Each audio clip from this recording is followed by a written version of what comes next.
Good evening, students. Today we will read our poem. Today we will read the summary of our poem Father to Son, written by Elizabeth Jennings.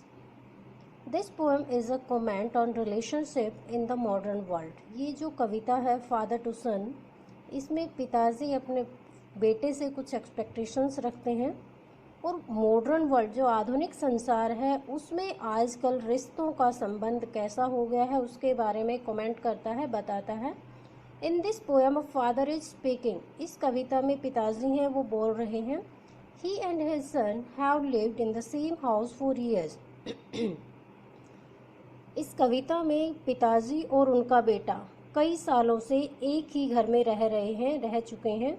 Yet there is a kind of gap between them. उन दोनों के बीच में फिर भी एक gap, एक रिक्तता है, खालीपन है.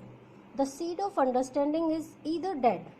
जो समझदारी नाम का जो बीज है या तो वो मर चुका है, और it is sown in a strange land, या फिर वो एक अजनबी, एक ऐसी धरती पर पैदा हुआ है, सोन उगा हुआ है, which belongs to his son only, जो सिर्फ उसके बेटे की ज़मीन है. It means समझदारी नाम की चीज़ दोनों में ही ऐसा लगता है कि है ही नहीं, और बेटा अपने आप को अगर समझदार कहता है तो ऐसा लगता है कि वो ज़मीन जहाँ पे वो मन, जहाँ पे समझदारी नाम की चीज़ बताई जा रही है, वो सिर्फ बेटे से बिलोंग करती है. They speak like strangers. वो एक दूसरे को एक घर में रहते हुए भी कैसे बातें करते हैं, जैसे हम अजनबी लोगों से बात करते हैं. There is no sign of understanding between them. उनके बीच में समझदारी नाम की कोई चीज़ नहीं है. Although the son has grown up the way his father wanted. हालांकि लड़के का जो पालन पोषण है ठीक उसी तरीके से हुआ है जैसे उसके पिताजी चाहते थे. Yet the father cannot share what his son loves. फिर भी वो पिताजी अपने प्यार को नहीं दिखा सकता है, नहीं बांट सकता है जो वो अपने बेटे से करता है. The son has grown. बेटा बड़ा हो चुका है. Has his own world. उसका अपना संसार है, अपनी इच्छाएं हैं. The father wishes that he would return to his father's house instead of making a new world.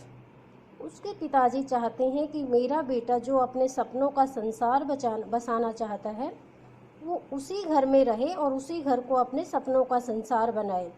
If he return to his father's house, वो कहता है यदि वो अपना घर ना बना के, अपना अलग से संसार ना बसा के अगर इसी घर में आ जाए और अपना संसार बना ले, यदि वो वापस अपने पिताजी वाले घर में आता है, ही वुड फॉरगिव हिम.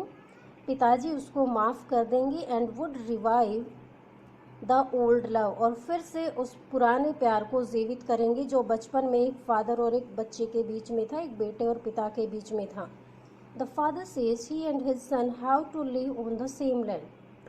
पिताजी कहते हैं कि मुझे और मेरे बेटे को, दोनों ही जो ह्यूमन बीइंग है, इसी एक ही धरती पर रहना है. Yet they cannot share their thoughts. फिर भी वो अपने विचारों का आदान प्रदान नहीं कर पा रहे. The father cannot understand why his grief often changes into anger. पिताजी नहीं समझ पा रहे क्यों उसका दुख अक्सर गुस्से में बदल जाता है. They put out their hands. वो दोनों हाथ मिलाना चाहते हैं, दोनों अपने हाथों को निकालते हैं. इट मीन्स थोड़ा कुछ कहना चाहते हैं एक दूसरे को, बट देर आर एम्प्टी. पर दीज हैंड्स, जो हाथ हैं वो खाली हैं. मीन्स किसी तरफ से कोई फीलिंग्स एक्सप्रेस नहीं की जाती. बोथ ऑफ देम विश, दोनों ही चाहते हैं, that there were something to forgive, कि दोनों के अंदर कुछ माफ़ किया जाए, दोनों तरफ से थोड़ा झुका जाए. But it is not there, पर वो वहाँ पे झुकाव है ही नहीं, माफ़ी दोनों तरफ से नहीं है. So they continue to live there empty lives. और इस तरह से वो दोनों अपना जीवन खालीपन में ही व्यतीत किए जा रहे हैं. I hope you get the message, and message is that we should forgive and we should live with love to our parents. whatever the situation, sometime it happens that thought process is something else because each and everyone is special. हर कोई special है, सबके अपने thoughts हैं, independent है, but we should regard the parents feeling also. I hope you will understand the message of the poem. Go through it from your textual book. Thanks a lot.